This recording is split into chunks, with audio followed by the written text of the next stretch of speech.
il faut que tu prophétises encore sur un grand nombre de peuples, et de nations, et de langues, et de rois. Apocalypse 10, verset 11. Telle est la mission que nous avons accepté de remplir jusqu'à ce que la terre soit éclairée de la gloire de Dieu.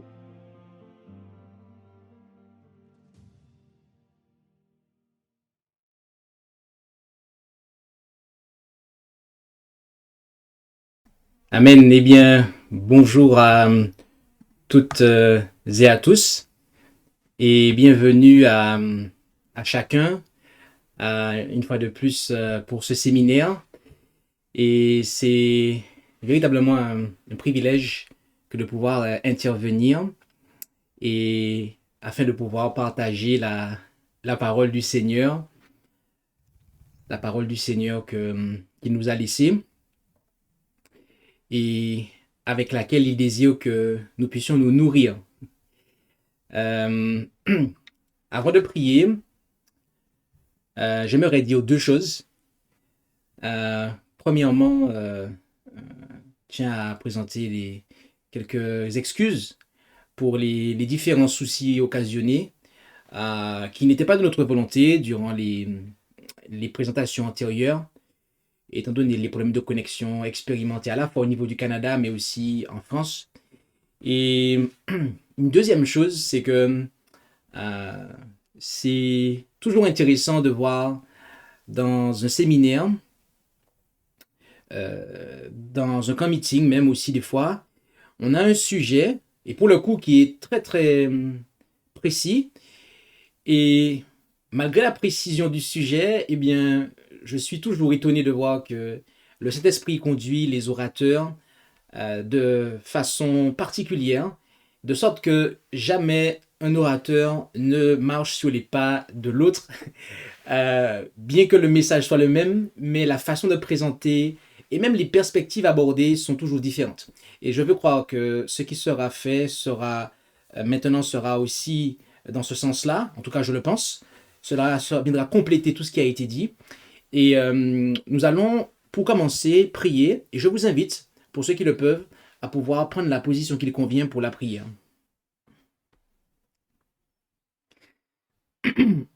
Notre Dieu, notre Père céleste, merci pour ce doux privilège que tu nous accordes de pouvoir être réunis une fois de plus afin de pouvoir nous entretenir sur la façon dont ton serviteur Enoch a marché avec toi et puissions-nous tirer des leçons de cela, encore une fois, afin que nous aussi nous puissions savoir comment marcher avec toi.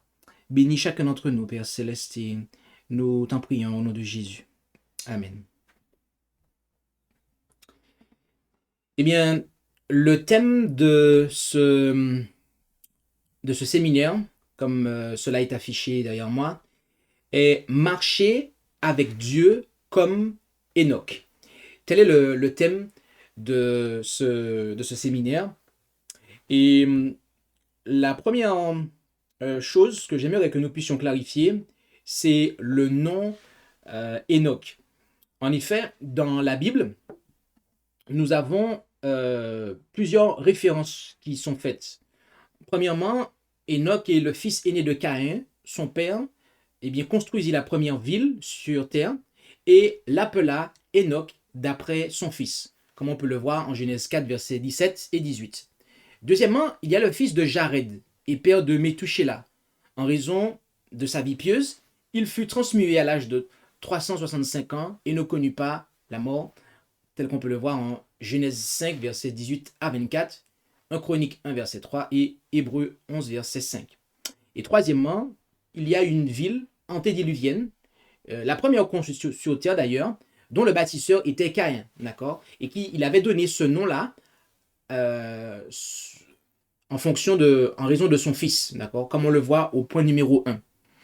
Donc voilà les trois premiers points par rapport à Enoch. Et le Enoch, auquel nous allons nous intéresser, est le point numéro 2, d'accord, à savoir le fils de Jared, qui est le père de Méthusélah.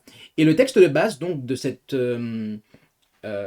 présentation, pas le verset de base du séminaire, mais le texte de base de ma présentation de cette heure est ce que nous lisons en Genèse 5, versets 18 à 24, où il est dit « Et Jared vécut 162 ans et engendra Enoch. Et Jared, après qu'il eut engendré Enoch, vécut 800 ans et il engendra des fils et des filles. Tout le temps que Jared vécut fut donc de 962 ans. Puis il mourut. Enoch vécut 65 ans et engendra Méthusélah. Et Enoch marcha avec Dieu après qu'il eut engendré Méthusélah 300 ans. Et il engendra des fils et des filles. Tout le temps qu'Enoch vécut fut donc de 365 ans. Enoch marcha donc avec Dieu, puis il disparut, car Dieu le prit. Tel est le texte de base de la présentation de cette heure. Et j'aimerais que nous puissions nous intéresser à la signification du nom Enoch. Cela a été présenté, je crois, par le frère Romain.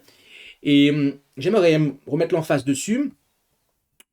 Enoch signifie initié, initiateur, enseignant, dévoué, consacré, expérimenté. Voilà les différentes significations possibles à ce nom, le nom d'Enoch.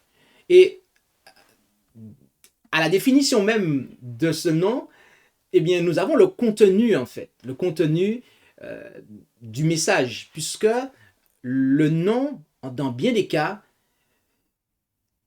correspond au caractère qui est développé, ou en tout cas, il indique le caractère que le parent souhaite voir développé par la personne qui va le porter, l'enfant qui va le porter. Enoch signifie donc initié, initiateur, enseignant, dévoué, consacré, expérimenté. Cela étant dit, nous allons nous intéresser, excusez-moi, à l'expression de marcher. Ce mot, que signifie ce verbe dans la Bible? Marcher. Alors, c'est ce que nous allons voir ensemble, puisqu'on nous dit que Enoch marcha avec Dieu. On nous le dit à 2 reprises. Dans la Bible, il y a différentes traductions par lesquelles le terme hébreu, qui est traduit par marcher en Genèse 5, eh bien, est rendu. On a marché, aller, partir, et etc.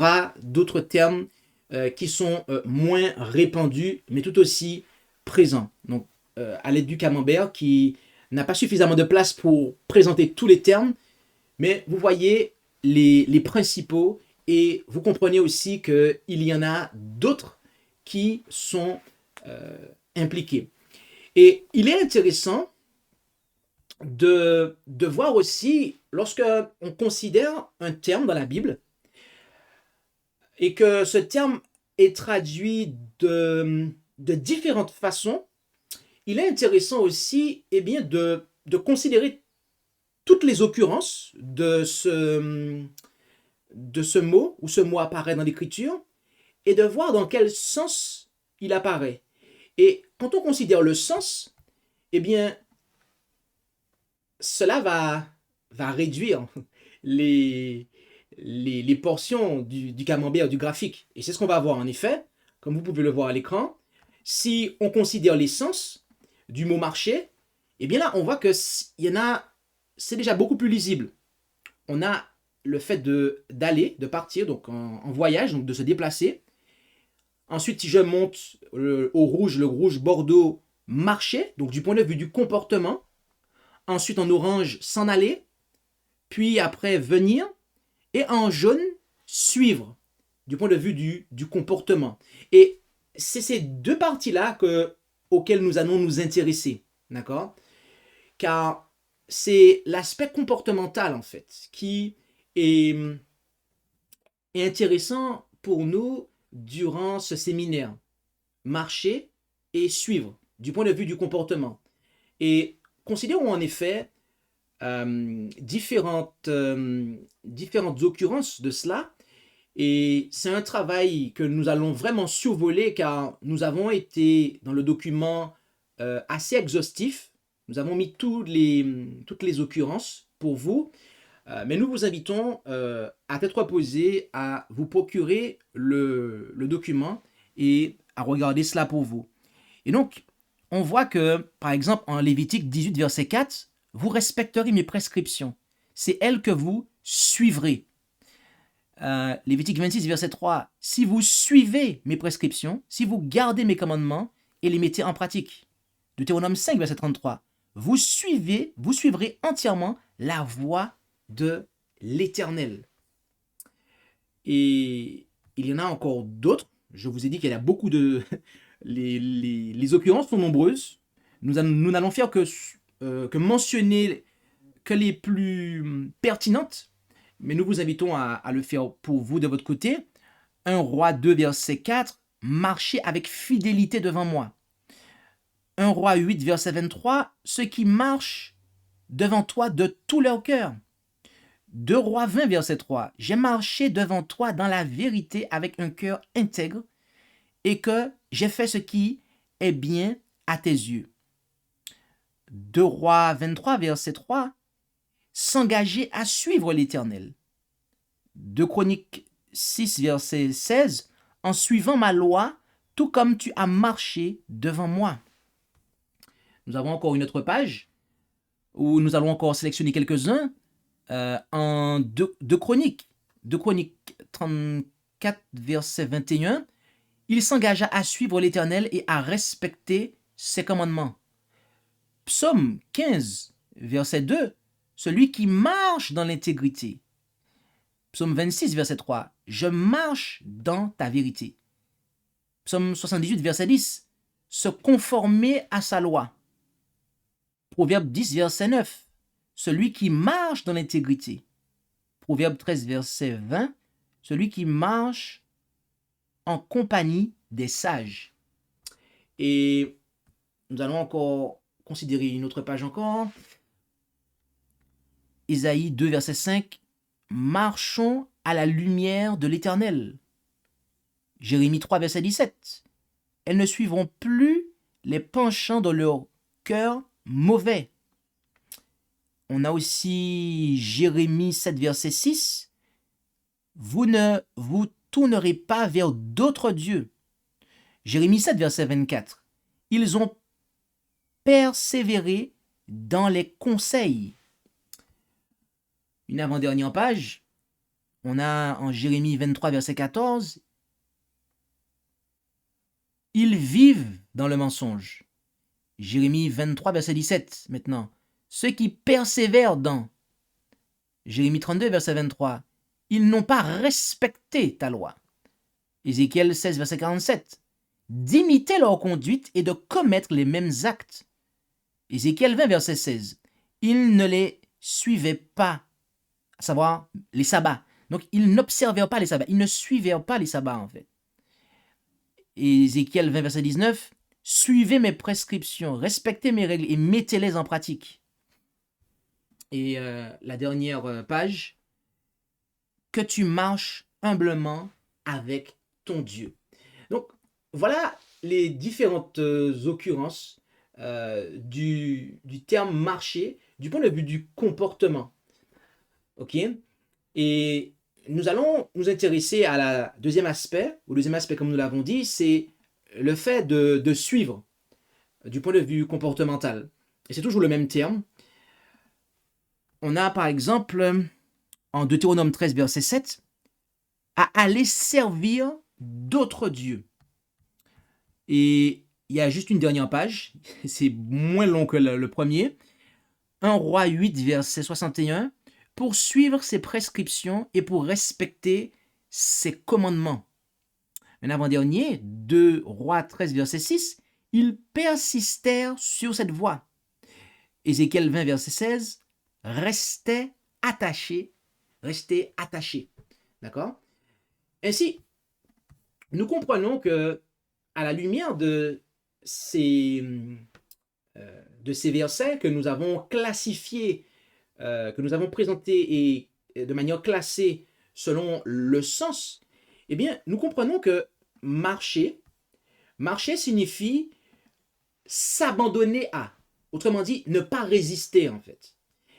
Mais aussi suivre, imiter, servir, obéir, se conformer à, persévérer, persister, rester fidèle à.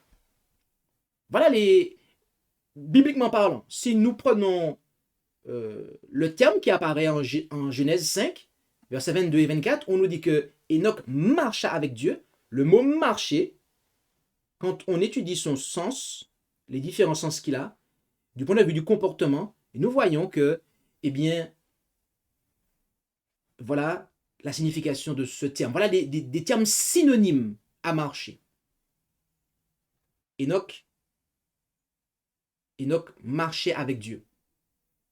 Enoch marchait avec Dieu. Et donc, justement, nous allons maintenant nous intéresser à l'expression, maintenant, marcher avec Dieu. Ok?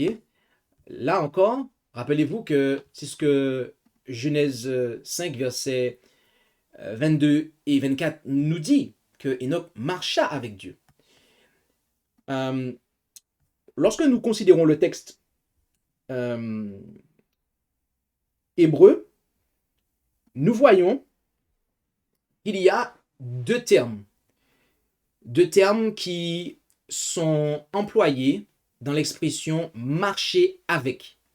Et bien évidemment, nous n'avons pas mis en évidence le terme Dieu parce que dans d'autres versets, le mot Elohim n'est pas nécessairement employé, mais des pronoms vont être employés pour y faire référence ou des choses qui lui appartiennent. Donc ici, c'est tout particulièrement marcher avec et sous-entendu avec Dieu. Et donc, nous vous affichons ça parce que la slide suivante, nous allons afficher pour vous toutes les fois où ces deux termes-là, donc le terme qui est traduit par marcha et celui qui est traduit par avec, toutes les fois où ils sont présents dans la Bible côte à côte. Nous avons 91 occurrences qui apparaissent. Et lorsque nous considérons ces occurrences, voilà ce qui nous saute aux yeux. C'est qu'on nous parle de marcher avec Dieu, partir avec, voyager avec. Et en Genèse 35, verset 22, il y a même la traduction dit que Ruben alla coucher avec Bilhal. Autrement dit, en fait, nous avons ici la notion d'intimité, en fait. Le fait d'être proche. C'est ce que je veux que vous puissiez retenir ici, d'accord? En Juge 1, verset 17, il se mit en marche avec. Partir avec. On parle de suivre, de venir avec. Et marcher en compagnie. Autrement dit, c'est des choses que nous avons un petit peu vues tout à l'heure lorsque nous avons étudié le verbe marcher en hébreu. Et l'aspect de l'intimité, il était intéressant de considérer le verbe hébreu marcher accompagné du terme qui est traduit par avec pour voir qu'il y a cette notion d'intimité. Ainsi, marcher avec Dieu, maintenant nous allons développer ça. Tout à l'heure, on a fait simplement marcher. Mais marcher avec Dieu, cela signifie s'abandonner à lui, le suivre, l'imiter, le servir, lui obéir, se conformer à sa loi, persévérer et persister dans sa parole, lui rester fidèle, vivre en sa présence, lui être intime. Lui être intime. Voilà, bien-aimés, lorsque nous laissons la Bible s'exprimer,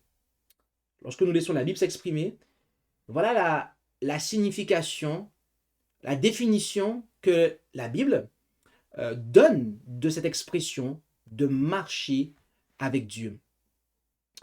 Et le texte nous dit que Enoch fut pris.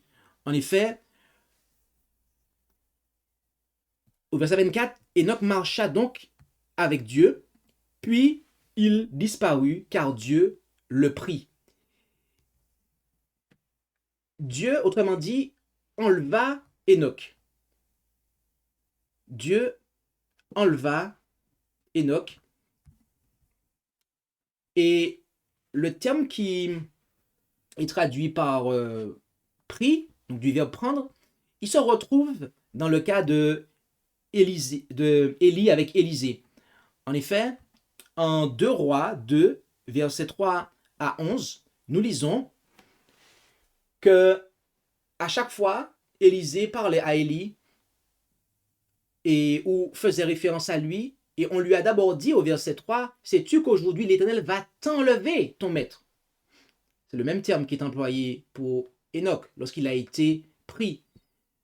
Au verset 5, sais-tu qu'aujourd'hui l'Éternel va t'enlever? Déclara Élisée à Élie. Au verset 8, alors Élie, cette fois-ci, il prit son manteau. Donc là, cela n'est pas appliqué à un homme, mais à un objet.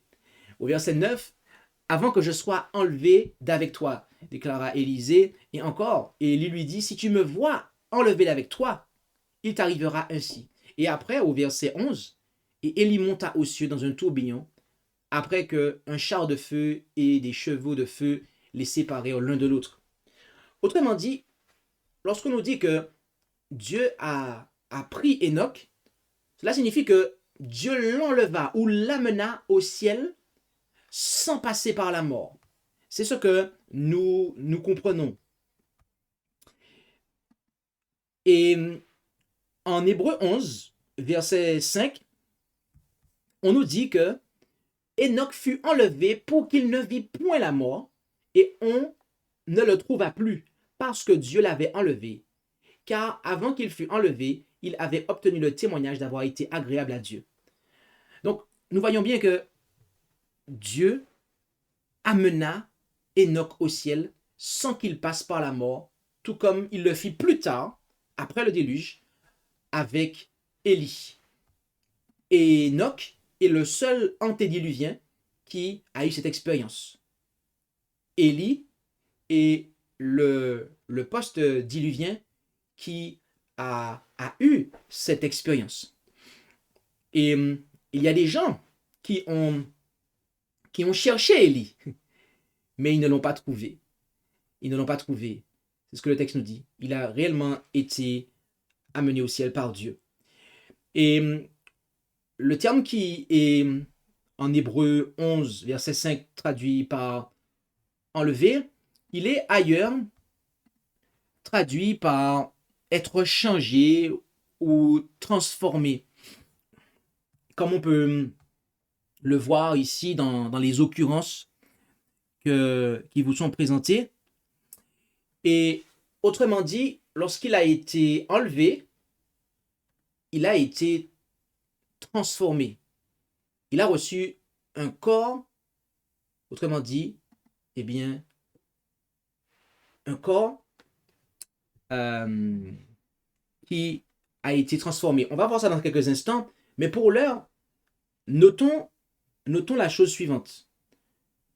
C'est que Enoch fut amené auprès de Dieu en raison de sa foi. En effet, si nous revenons sur Hébreux 11, versets 5 et 6, par la foi, Enoch fut enlevé pour qu'il ne vit point la mort. Certaines personnes pensent que Enoch avait la foi de croire qu'il allait être enlevé. Mais ce n'est pas ça que le texte original veut nous dire en fait. C'est que c'est en raison de sa foi, à cause de sa foi, eh bien Enoch fut enlevé. Pourquoi? Eh bien, il avait obtenu le témoignage d'avoir été agréable à Dieu. Et on nous précise que il est impossible de lui être agréable sans la foi, car il faut que celui qui s'approche de Dieu croit que Dieu est et qu'il est le rémunérateur de ceux qui le cherchent. Il est intéressant de voir que ce verset-là, le verset 6, il est donné de manière juxtaposée à l'expérience d'Enoch. Le verset 6, on nous dit « Or, il est impossible de lui être agréable sans la foi. » Cela est donné juste après que l'auteur fasse mention de la foi d'Enoch. Et donc, c'est dire combien Enoch a été agréable à Dieu. Il a fait ce qui plaisait à Dieu. Il plaisait à Dieu. Il faisait ce qui plaisait à Dieu. Et ce par la foi. il avait l'obéissance, autrement dit, de la foi. Enoch obéissait par sa foi. Enoch avait, autrement dit, une foi agissante.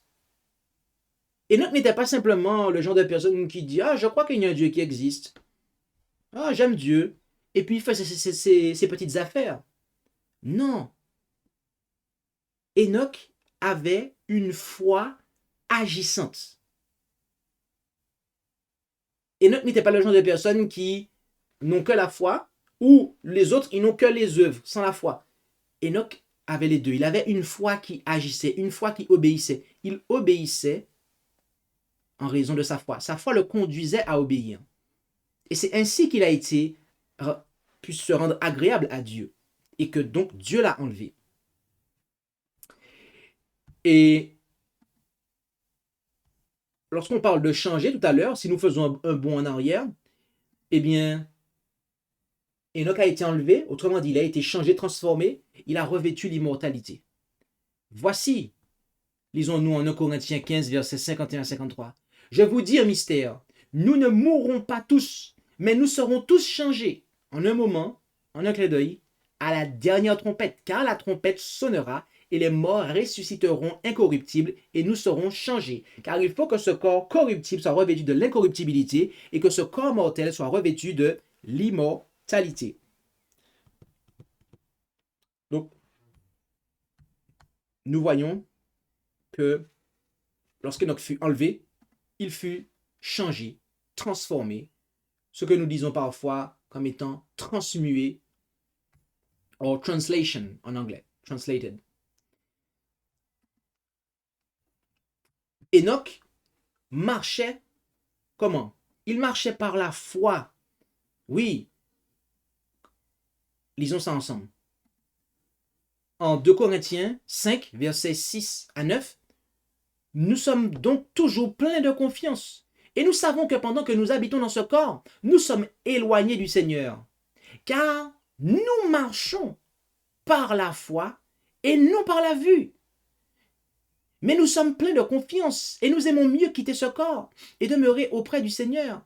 C'est pourquoi nous nous efforçons de lui être agréable, soit que nous demeurions dans ce corps, soit que nous délogions. Ici, bien que ce verset ait été écrit après l'époque où Enoch a vécu, et si j'ai dit Noé tout à l'heure, il fallait comprendre Enoch, parce que je pense que je l'avais dit sans m'en rendre compte. Bien que ce verset-là ait été écrit après l'époque où Enoch vécut sur terre, eh bien, la pensée est la même. Tout à l'heure, on a vu que c'est à cause de sa foi, par la foi, autrement dit, à cause de sa foi, qu'il a été enlevé. Eh bien, c'est un homme qui marchait par la foi. Et marcher par la foi, comme nous le voyons dans ce contexte, signifie vivre sur terre comme au ciel. Oui, Enoch, il marchait par la foi. Autrement dit, il vivait ici-bas sur terre comme il vivrait au ciel en présence de Dieu. Oui, rappelez-vous tout à l'heure, nous avons vu que par la foi, Enoch, à cause de sa foi, il fut emmené. Et on a vu tout à l'heure qu'il marchait avec Dieu. Donc, marcher par la foi, si on associe tout ce qu'on a vu jusqu'à présent, marcher, autrement dit, en résumé, c'est obéir. D'accord? Donc, il avait une foi qui le conduisait à obéir. Il obéissait par la foi. Il avait une foi qui était agissante. Et il vivait et agissait sur la terre comme s'il était en présence même de Dieu, comme s'il était déjà au ciel en fait. Voilà ce que ça signifie. Il était agréable à Dieu. Enoch avait une vie de piété singulièrement élevée. Il ne s'agissait pas simplement parce qu'il réalisait constamment la présence de Dieu ou même que c'était un effort continu cette obéissance, mais c'était le maintien d'une relation des plus intimes avec Dieu. La vie d'Enoch était manifestement en parfaite harmonie avec la volonté de Dieu. Amen. Oui, c'est ce que nous comprenons de l'étude de la parole à l'égard d'Enoch. On nous dit que il a marché 300 ans avec Dieu. Pour rappel, le texte de base, on le voit dans le texte de base. Et Enoch marcha avec Dieu. Après qu'il eut engendré Métuchéla, 300 ans. Cela ne signifie pas que avant cela, il ne marchait pas avec Dieu. Oui, il ne faut pas comprendre que c'est une fois qu'il a enfanté qu'il s'est mis à marcher avec Dieu.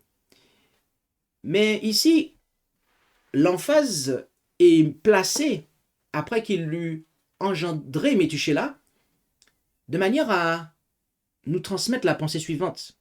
C'est que lorsqu'il a enfanté, eh bien, il a eu une compréhension expérimentale de la relation père-fils. Au travers de sa relation qu'il a eue avec son fils, Métuchéla, son premier engendré, il a pu expérimenter ce que Dieu le Père expérimente avec son fils unique engendré, Jésus-Christ. Et une deuxième pensée qui se dégage de cette période de temps, 300 ans, eh bien, c'est que la fidélité constante d'Enoch s'est manifestée sur une période de 300 ans. Et donc, nous avons là un encouragement pour nous, chrétiens, de 2023. Nous pour qui il semble, nous pour qui un jour, marcher avec Dieu un jour semble être une montagne à gravir. Oui, pour les chrétiens qui semblent avoir du mal à marcher avec Dieu, ne serait-ce qu'un seul jour. Ce témoignage de l'Écriture nous montre qu'il est possible de pouvoir marcher avec Dieu pour le restant de ses jours. Aussi, l'Écriture nous dit qu'il était un père de famille. On l'a vu il y a quelques instants de cela. Il n'a pas simplement eu Métuchéla, mais il a eu d'autres enfants que je n'ai pas nécessairement soulignés dans la suite du verset 22, et il engendra des fils et des filles. Donc, il lui naquit Métuchéla, on le voit au début du verset 22, mais on nous dit 300 ans, point virgule, et il engendra des fils et des filles. Enoch était un père de famille. Enoch avait une femme, il avait des enfants, il avait un foyer, il avait une activité professionnelle, obligatoirement, puisque c'est ce que Dieu avait dit à Adam, il devait travailler le sol à la sueur de son front. Il n'était pas oisif, il avait une famille à nourrir. Et malgré sa vie de famille, Enoch a pu marcher avec Dieu. Il avait une foi qui l'amenait à obéir, à plaire à Dieu, à lui rester fidèle. Autrement dit, la vie de famille n'empêcha pas Enoch de marcher avec Dieu. Nous disons cela parce que parfois, il y a de ceux qui pensent et qui disent « Ah oui, mais j'ai une femme et ma femme ou mon conjoint, des fois ce sont des femmes qui le disent, des fois c'est des hommes qui le disent. Oui, j'ai un conjoint à cause duquel je ne peux pas faire la volonté de Dieu. » Enoch avait une famille et il a marché avec Dieu. Oh oui, mais j'ai des enfants. J'ai 1, 2, 3 enfants et ce n'est pas évident de pouvoir faire ce que Dieu demande. L'Écriture nous dit que Enoch a marché avec Dieu pendant 300 ans. Et vous et moi, nous n'allons certainement pas dépasser 120 ans si jamais Jésus ne revient pas. Enoch, il a marché avec Dieu pendant 300 ans. Et il avait une femme, des enfants.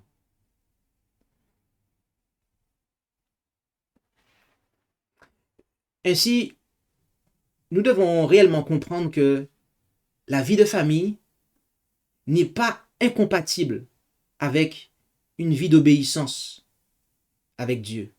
Il y en a qui pensent qu'il faut délaisser, littéralement parlant, du sens le plus strict et le plus sévère, femme et enfant, pour se comporter comme des moines ou des nonnes. Et ainsi, on pourra faire ce que Dieu demande de faire. Mes amis, c'est faux. L'Écriture n'approuve pas cela, en fait. Et on le voit ici, en fait. N'écoutons pas, ne nous laissons pas séduire par les attitudes, les comportements qui ont lieu dans des églises, notamment dans la plus grande des églises dites chrétiennes, où on véhicule par le précepte, mais aussi par l'exemple, que pour pouvoir faire la volonté de Dieu, eh bien, il faut être célibataire. Pour pouvoir se consacrer à Dieu, pour pouvoir plaire à Dieu, il ne faut pas avoir femme et enfant. Ce n'est pas vrai. Bien que nous ne fustigeons pas ici ceux qui sont célibataires et qui ont choisi de le rester, mais ne nous laissons pas, ne nous trompons pas nous-mêmes en pensant que, eh bien, il nous faut être seuls pour pouvoir servir Dieu. Et de même, lorsque nous envisageons de pouvoir fonder une famille, nous devons le faire dans la pensée de pouvoir plaire à Dieu, de faire la volonté de Dieu, car cela est possible.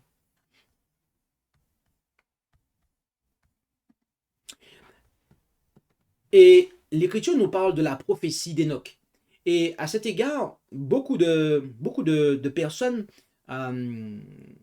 font mention et considèrent avec une haute estime le livre apocryphe d'Enoch.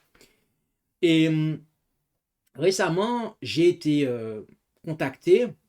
D'ailleurs, il semble que je n'ai pas encore répondu à la personne qui m'a posé la question, mais ça ne saurait tarder. J'ai été contacté par quelqu'un, j'ai vu le message arriver, où la personne me posait la question par rapport au livre d'Enoch. Qu'en est-il et pourquoi je ne l'utilise pas lorsque je prêche? Alors, brièvement, il nous faut savoir ce qui suit. C'est que le livre d'Enoch, celui que l'on connaît aujourd'hui, c'est un ouvrage apocalyptique également connu sous le nom de un Enoch et d'Enoch éthiopien, car il n'est conservé intégralement qu'en Éthiopie, mais au moins 10 manuscrits fragmentaires de cet ouvrage en araméen se trouvent parmi les manuscrits de la mer Morte.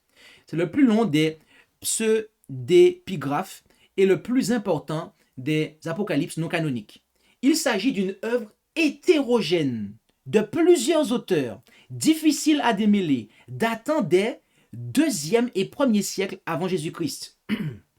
Il s'agit d'une série de prétendues révélations faites à Enoch concernant l'origine du mal, la nature et la destinée des anges, ainsi que des thèmes eschatologiques tels que le jugement, la résurrection et la nature de la géhenne et du paradis. Après une introduction présentant le but du livre et l'étude des cieux par Enoch, la première division, évidente, chapitres 6 à 36, fait remonter le mal aux anges déchus et à leur convoitise pour les filles des hommes. Avez-vous déjà entendu des personnes vous dire que oui, lorsqu'en Genèse 6, on vous dit que les filles des hommes allaient vers les filles de Dieu et qu'ils se mariaient, ils jouent des enfants? Et puis ces gens-là vous disent que en fait, ce sont des anges déchus qui sont venus, qui ont couché avec des hommes et ils ont fait Ça vient du livre d'Enoch, en fait. Mais ça, ce n'est pas biblique. Ça n'est pas biblique. Alors, quand je dis que ça vient du livre d'Enoch, j'ai mis le mot Enoch entre guillemets. Je ne l'ai pas fait là, mais c'est le livre entre guillemets d'Enoch qu'on attribuerait à Enoch. Les chapitres. Alors, oui. Les chapitres 37 à 71 contiennent les 3 similitudes d'Enoch, dont la première introduit entre autres le futur royaume de Dieu, chapitre 37 à 44. La deuxième de ces similitudes, chapitre 45 à 57, présente le Fils de l'homme surhumain qui doit venir sur terre en tant que Messie. on présente un Jésus-Christ qui est surhumain, en fait. C'est quoi ça, en fait? C'est nier le Christ, en fait. D'accord? Ça, ce n'est pas conforme à ce que nous disent les apôtres. Jésus-Christ, il a été fait homme. Il n'était pas surhumain. OK? Bien que la divinité était couverte d'humanité, comprenons-nous bien, mais il n'était pas un surhomme, en fait. Soyons clairs. Euh, de nombreux érudits estiment que ces passages sur le Fils de l'homme ont eu une grande influence sur les évangiles du Nouveau Testament. La troisième similitude décrit la gloire du Messie et sa domination sur les rois de la terre, chapitres 58 à 69. Cependant, l'absence de la seconde section d'Enoch, qui contient les similitudes dans les manuscrits de la mer morte, semble indiquer qu'elles sont d'origine tardive et doivent être attribuées soit à un juif, soit à un chrétien du 1er ou du 2e siècle après Jésus-Christ. Les chapitres, donc autrement dit, si je m'arrête là, le livre d'Enoch ne remonte pas à l'époque d'Enoch. Il a été écrit bien après l'époque d'Enoch. D'accord? Les chapitres 72 à 80, donc de l'évangile de Jésus-Christ, oui, qui contiennent des similitudes, ont été rédigés en anglais, en français et en espagnol. Les chapitres 72 à 82 traitent des luminaires célestes. Deux rêves suivent, chapitres 83 à 90. L'un traitant du déluge et l'autre de l'histoire du monde jusqu'à la fondation du royaume du Messie. L'ouvrage contient ensuite les exhortations d'Enoch, l'Apocalypse des semaines, qui divise l'histoire du monde en 10 périodes, et enfin quelques appendices divers du chapitre 91 à 105. Voilà ce que nous pouvions dire concernant le livre d'Enoch, ce qu'il en est.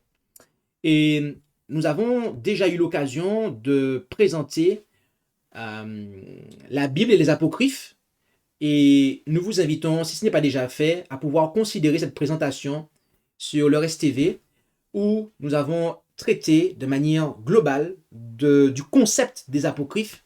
Et en résumé, nous avons vu que les 66 livres que nous avons dans la Bible sont la parole de Dieu. C'est ce sur quoi Dieu va nous juger. C'est ce qui est nécessaire à notre salut. Et que les apocryphes, eh bien, ils ne sont pas à mettre sur le même pied d'égalité qu'avec les 66 livres. Néanmoins, pour l'aspect historique, du point de vue historique, parce qu'ils ont été écrits à une époque, et donc en les lisant, en les considérant à certains moments, eh bien, cela va nous apporter des informations sur ce qui se passait à l'époque où cela a été écrit. Mais ils ne sont pas à mettre au même niveau que les 66 livres. 6 et 6. Il y avait 2 piles de pain sur la table de pain de proposition, 6 d'un côté, 6 de l'autre. La parole de Dieu. L'homme ne vivra pas seulement de pain, mais de toute parole qui sort de la bouche de Dieu. Les 66 livres que nous avons dans notre Bible, bien aimés, eh bien, sont la parole de Dieu. Ok? Donc, je tiens encore une fois à le clarifier. Maintenant, nous avons des paroles qui nous sont rapportées, et des paroles d'Enoch. Et cela se trouve dans un livre de la Bible, de la parole de Dieu. En effet, il nous est dit en Jude 1, 14 et 15, c'est sur eux qu'Enoch, le 7e homme depuis Adam, a prophétisé. D'ailleurs, pourquoi on dit le 7e homme depuis Adam? Si on compte, en fait, en réalité, il serait le 8e. Mais c'est parce que Adam est compté dedans. Donc on compte Adam 1, 2, 3, jusqu'à Enoch. Donc c'est un calcul inclusif. Fin de la parenthèse. En disant, voici, le Seigneur est venu avec ses saintes myriades pour exercer le jugement contre tous. Autrement dit, Enoch, il attendait le retour de Jésus. Et il se préparait au jour du jugement. Et il dit, donc, exercer un jugement contre tous et convaincre tous les impies de toutes les œuvres d'impiété qu'ils ont commises et de toutes les choses injurieuses que les pécheurs impies ont proférées contre lui.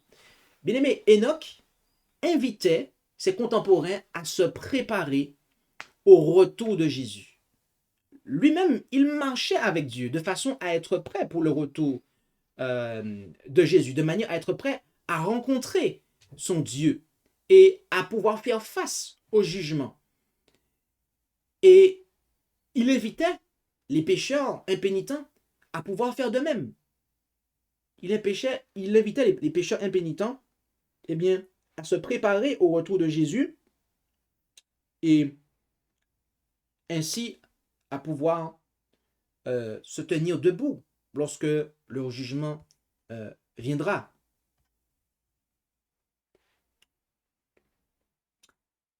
Et il est intéressant de voir ce qui est dit dans ce seul chapitre de Juge, dans les versets antérieurs et dans les versets postérieurs. À qui Enoch a-t-il adressé cela? C'est vraiment intéressant de savoir à qui cela a été adressé. Quels étaient les comportements qu'avaient les contemporains d'Enoch? En découvrant ces comportements, eh bien, nous saurons en fait, nous saurons ce que signifie ne pas marcher avec Dieu. Nous allons voir en fait en quoi les contemporains d'Enoch ne marchaient pas avec Dieu.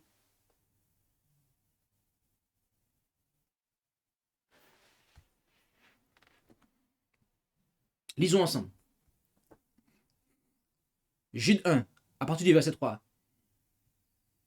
Bien-aimés, plein de zèle pour vous écrire touchant notre salut commun, j'ai jugé nécessaire de le faire pour vous exhorter à combattre pour la foi qui a été donnée une fois aux saints. Car il s'est glissé parmi vous. Attendez. Vous avez vu ce qui est marqué là? Jude est en train de dire, en fait aux croyants qu'il y a des gens qui les ont infiltrés en fait. Il est en train de dire qu'il y a des gens qui se sont glissés, certains hommes qui se sont glissés parmi eux. Autrement dit, ils ont été infiltrés. Donc, ça ne concerne pas que ceux de l'extérieur. Car, à l'époque où cela est écrit, il y a des individus qui se sont glissés dans les communautés chrétiennes, en fait. Ils ont infiltré. Et notez comment il identifie, notez les comportements qu'il va identifier. Dont la condamnation est écrite depuis longtemps, des impies qui changent la grâce de Dieu en dissolution. Autrement dit, des personnes qui disent nous sommes sous la grâce, et sous le couvre de la grâce, eh bien, ils vivent dans la dissolution. Il dit qu'il renie Dieu, le seul dominateur, et Jésus-Christ, notre Seigneur. Comment? Eh bien, notamment en enseignant en partageant des enseignements qui détruisent la personne de Dieu et de Christ. D'accord? Tel que la Trinité et ce genre de choses. Tritéisme, trinitarisme, modalisme, tout cela nie Dieu, détruit Dieu. Mais le fait aussi de mal se comporter, on renie Dieu. Au verset 5, il dit « Or, je veux vous rappeler, à vous qu'il avait su une fois que le Seigneur, ayant délivré le peuple du pays d'Égypte, détruisit ensuite ceux qui ne crurent pas, et qu'il retient par des chaînes éternelles dans les ténèbres pour le jugement du grand jour les anges qui n'ont pas gardé leur puissance, mais qui ont quitté leur propre demeure, comme Sodome et Gomorrhe et les villes voisines, qui s'étaient abandonnées à la même impureté qu'eux, et à des péchés contre nature, servent d'exemple en souffrant la peine d'un feu éternel. Cela de même. Donc on parle de même, cela, c'est ceux dont on parlait avant. Ok? Les gens qui se sont glissés parmi les chrétiens. Cela de même, plongés dans leurs songes. Ok? Donc ils sont plongés dans leurs songes. C'est des gens qui pensent être visités par Dieu. C'est des gens qui pensent en fait, qui reçoivent des choses de Dieu. Alors qu'en réalité, ils souillent leur chair. Oui, c'est des personnes qui souillent leur chair par des péchés contre nature, par des choses qui se pratiquaient dans Sodome et Gomorrhe, adultère, fornication, ok? Nous avons toutes sortes, tous les vices contre nature, homosexualité, d'accord? Et il y en a encore une liste importante. Et notez qu'il va ensuite dire que ces personnes-là, qui sont dans l'immoralité sexuelle, ils méprisent l'autorité et parlent mal des dignités. Donc, nous avons là il fait allusion à des personnes qui n'ont pas de respect pour l'autorité, qui parlent mal des dignités. Jusqu'ici, rappelez-vous que nous parlons de comportements les comportements de ceux qui ne marchent pas avec Dieu. Et c'est à ce genre de personnes que Enoch avertissait. Or, Michel l'archange, lorsqu'il contestait avec le diable touchant le corps de Moïse, n'osa pas porter de sentence de malédiction, mais il dit « Que le Seigneur te reprenne ». Mais ceux-ci parlent mal de tout ce qu'ils ne connaissent pas.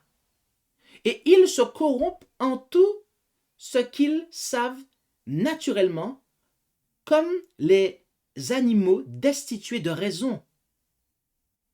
Malheur à eux, car ils ont suivi la voie de Caïn. C'est quoi la voie de Caïn? Eh bien, le salut par les œuvres. C'est la haine, la jalousie, ok? Le fait de ne pas accepter qu'on nous reprenne et que quelqu'un a été agréé parce qu'il a fait la volonté de Dieu et que nous, on n'a été pas approuvé en fait. En effet, ils se sont jetés dans l'égarement de Balaam. C'est quoi l'égarement de Balaam? Oui, ben l'amour du gain, pour l'appât du gain. Eh bien, on va en fait aller pactiser avec le malin. Avant, on était un prophète de l'Éternel, on faisait les choses de l'Éternel, mais maintenant, eh bien, on fait les choses pour le gain. Ils ont péri dans la rébellion de Corée. Oui, la rébellion de Corée. Et le fait de contester l'autorité, de monter des coups pour pouvoir faire un coup d'État, dans l'Église notamment. Ce sont des tâches dans vos repas de charité. Des personnes qui, eh bien, lorsqu'il y a un moment fraternel, eh bien, vont venir briser cette fraternité, cette charité fraternelle, cet amour fraternel. Lorsqu'ils mangent avec vous, sans aucune retenue, se repaissent eux-mêmes, ce sont des nuées sans eau. Oui, c'est-à-dire que c'est des personnes qui n'amènent pas le Saint-Esprit avec eux dans les assemblées du Seigneur. Normalement, on est censé être des nuées qui, lorsque nous venons, eh bien, nous répandons la pluie et nous partageons le Saint-Esprit avec les frères et sœurs. Mais on parle ici de personnes qui n'amènent pas le Saint-Esprit avec eux. Des nuées sans eau. Emportés ça et là par les vents. Des arbres au déclin de l'automne, sans fruits. Ils ne portent pas de fruits de l'esprit. 2 fois morts et déracinés. Ce sont des vagues furieuses de la mer, rejetant l'écume de leur impureté. Des astres errants. Des astres errants. Vous savez, comme dans l'espace, il y a des astres errants, des espèces de comètes, d'accord, dont on ne connaît pas le cycle, en fait. Il n'y a rien de régulier, il n'y a pas d'ordre dans ça, en fait. C'est pas ordonné. Auquel l'obscurité des ténèbres est réservée pour l'éternité. Rappelez-vous, hein. Là, on est au verset quoi? Au verset 13. Au verset 14, il dit quoi? C'est sur eux qu'Enoch, le 7e homme, depuis Adam, a prophétisé. Notez, hein, Enoch a prophétisé sur les faux croyants qui s'étaient infiltrés dans l'église à l'époque de Jude. Autrement dit, Enoch, il a prophétisé sur certains comportements. Et on a vu tout à l'heure que la condamnation est écrite depuis longtemps au verset 4. C'est que la condamnation est écrite sur ces comportements-là depuis longtemps. Et tous ceux qui vont, eh bien, se ranger, adopter ces comportements-là, eh bien, ils seront concernés par cela. Et il continue après. Au verset 16, ce sont des gens qui murmurent. Oui, des gens qui se plaignent tout le temps, qui ne sont, comme il le dit à la suite, qui se plaignent toujours. Des gens qui murmurent, qui se plaignent toujours. Gardez ça dans un coin de votre esprit. Hein. Ce sont des gens qui murmurent, qui se plaignent toujours, qui marchent suivant leur convoitise, dont la bouche profère des paroles d'orgueil et qui, par intérêt, admirent des personnes d'apparence. Oui, on va admirer quelqu'un. Mais c'est par intérêt. On va faire des choses par intérêt. Mais vous, verset 17, bien-aimés, souvenez-vous des choses qui ont été prédites par les apôtres de notre Seigneur Jésus-Christ, qui vous disent que dans le dernier temps, il y aurait des moqueurs qui marcheraient suivant leur convoitise impie. Ce sont des hommes qui se séparent eux-mêmes, gens sensuels, n'ayant pas l'esprit. Autrement dit, ce sont des gens en fait qui cherchent des occasions de division. Alors qu'une église est unie et une église travaille à l'unité, ce sont des gens qui cherchent une occasion pour créer une division, un schisme, ok, qui cherchent quelque chose parce que ils cherchent leur intérêt dans cela en fait. Il dit que ce sont des gens qui sont sensuels, qui n'ont pas l'esprit. Voilà les comportements. Voilà les comportements. Voilà les gens sur qui Enoch a prophétisé. Voilà des comportements qui, quand nous les avons, eh bien, nous sommes sûrs et certains que nous ne marchons pas avec Dieu. Et Enoch a œuvré pour que ses contemporains se repentent de cela et délaissent cela. Bien aimé, rappelez-vous une chose, c'est que il est dit que ce sont des gens qui murmurent et qui se plaignent toujours. En Exode 16, versets 2 à 4, il est dit que « Et toute l'assemblée des enfants d'Israël murmurait dans ce désert contre Moïse et contre Aaron.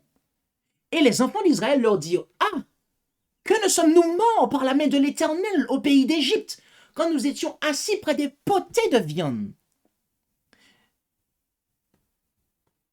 Dieu après a déclaré, voici, je vais vous faire pleuvoir des cieux du pain, et le peuple sortira, et ils en recueilleront chaque jour ce qu'il faut pour la journée, afin que je l'éprouve pour voir s'il marchera ou non dans ma loi. Bien aimé, notez qu'à l'époque d'Enoch, il n'était pas dans le plan de Dieu que les hommes consomment de la chair animale. Oui, avant le déluge, eh bien, la nourriture que Dieu avait assignée, en plus des fruits, c'était rajouté les herbes des champs, l'aspect des légumes, mais il n'y avait pas encore de chair animale. Ça, c'est arrivé après le déluge.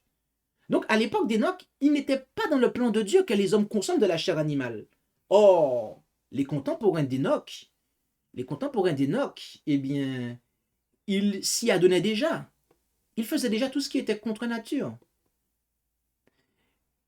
Et donc, de même, à la fin des temps, Dieu ramène son peuple à l'obéissance. Tout comme il a voulu le faire pour Israël ancien, il le fait aussi pour Israël spirituel. Il ramène son peuple à l'obéissance, non seulement des lois morales, mais aussi des lois physiques. Ainsi, ceux qui persisteront à refuser ce plan, c'est-à-dire, rappelez-vous, parce que on a parlé tout à l'heure, on a dit que Enoch a prophétisé contre des personnes.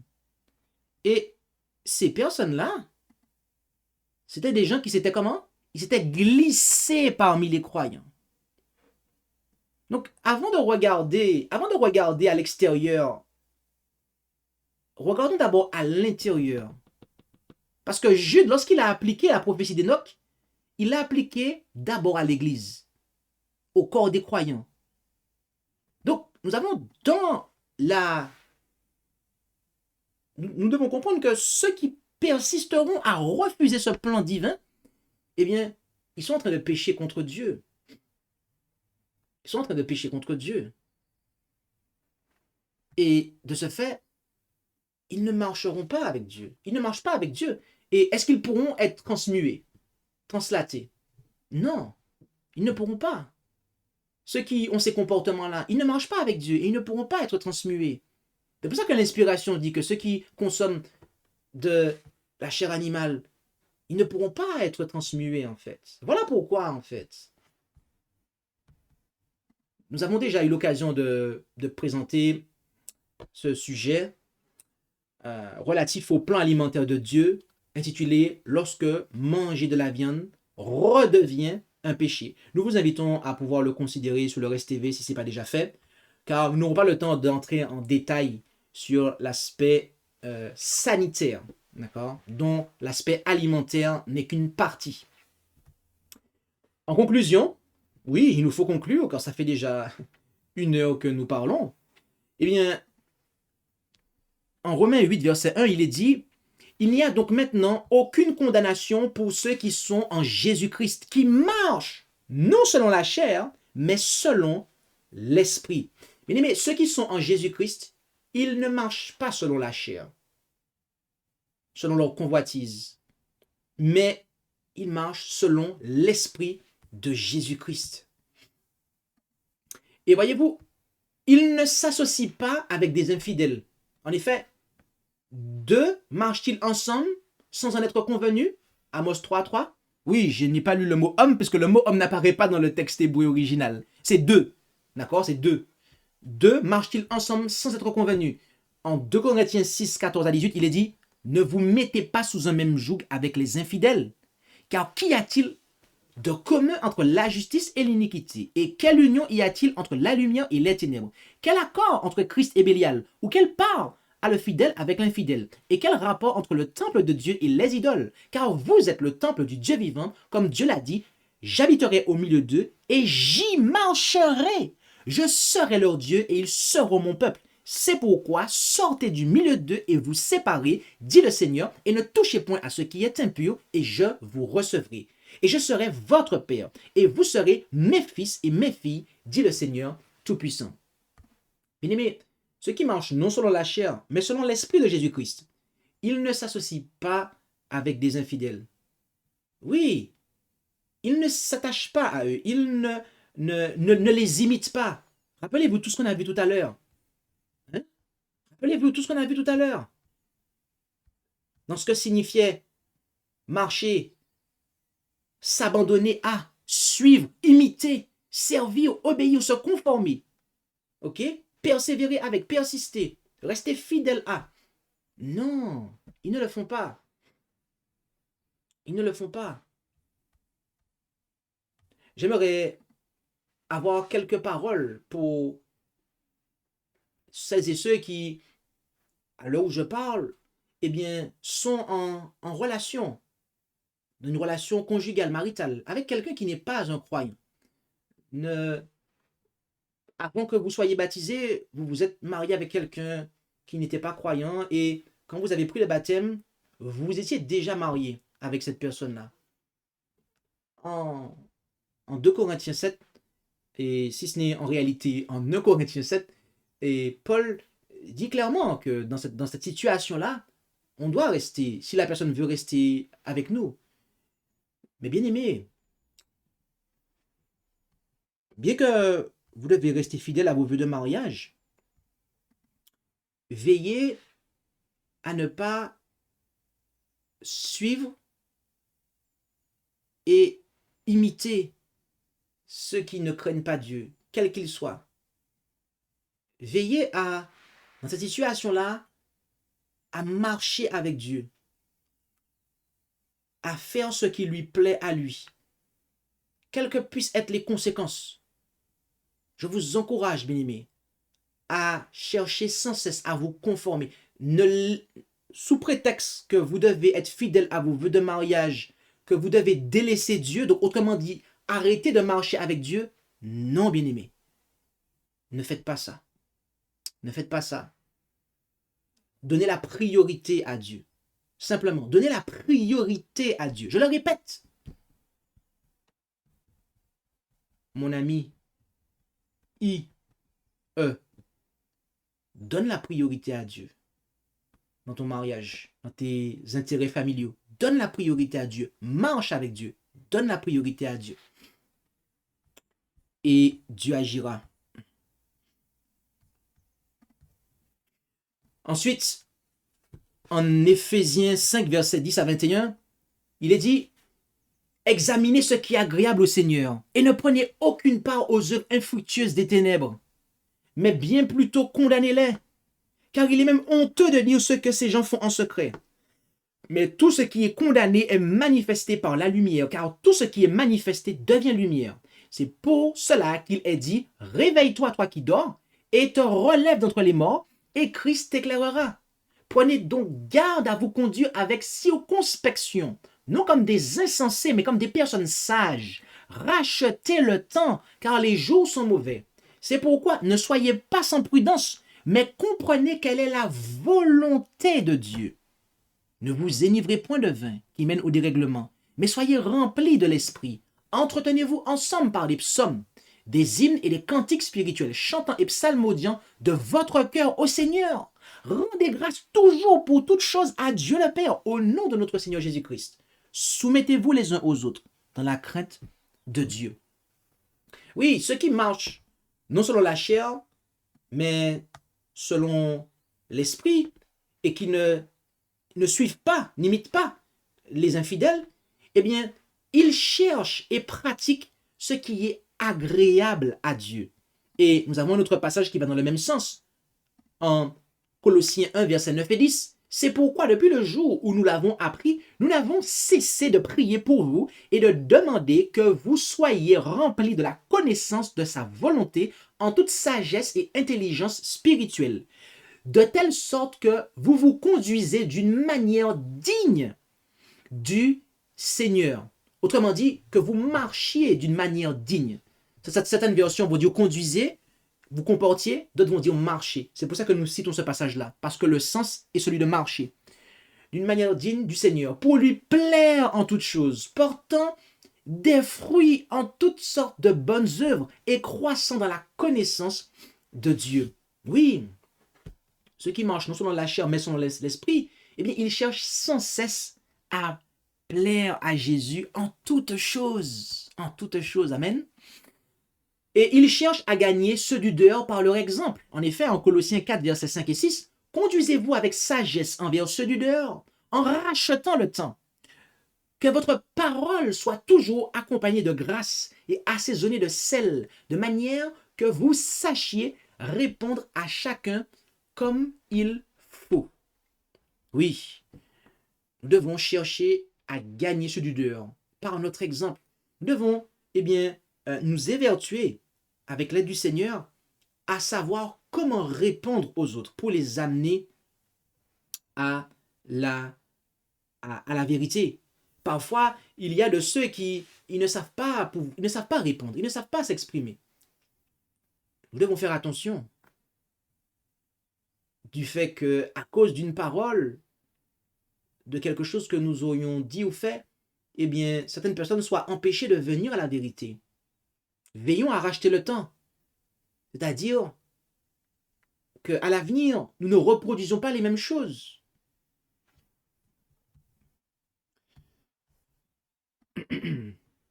Ils ne permettent pas à leurs opinions particulières de briser leur unité, c'est-à-dire l'unité de l'Église.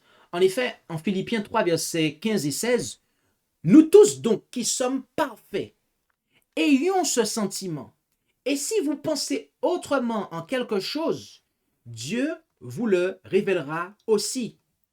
Cependant, au point où nous sommes parvenus, je reprends ça, cependant, au point où nous sommes parvenus, marchons suivant la même règle et ayons les mêmes sentiments.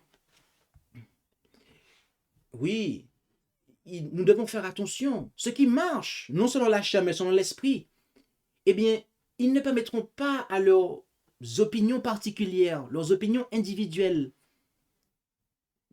de briser l'unité de l'Église. Il y a de ceux qui pensent que, ouais, ça, j'ai le droit de faire ça. Ça, c'est OK pour moi de le faire.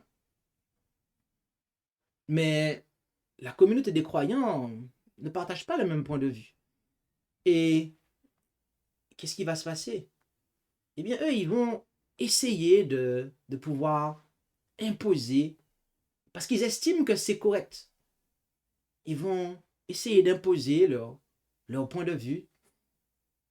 Mais la réalité, mes amis, c'est que l'Église du Christ, celle qui protège la vérité, eh bien, je répète, pour ne pas qu'on me comprenne mal, je parle de l'Église du Christ, à savoir celle qui protège la vérité. Eh bien, lorsqu'elle prend une position, eh bien, la minorité, dans ces conditions-là, la minorité doit se plier à la majorité. La minorité doit marcher suivant la règle, suivant ce qui est enseigné.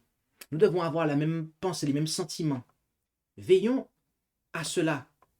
Ne permettons pas à nos opinions particulières de briser l'unité de l'Église.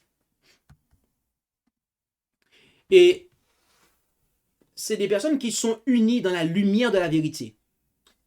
En effet, il est dit en 1 Jean 1, versets 6 et 7, ce qui suit: si nous disons que nous sommes en communion avec lui et que nous marchions dans les ténèbres, nous mentons et nous n'agissons pas selon la vérité.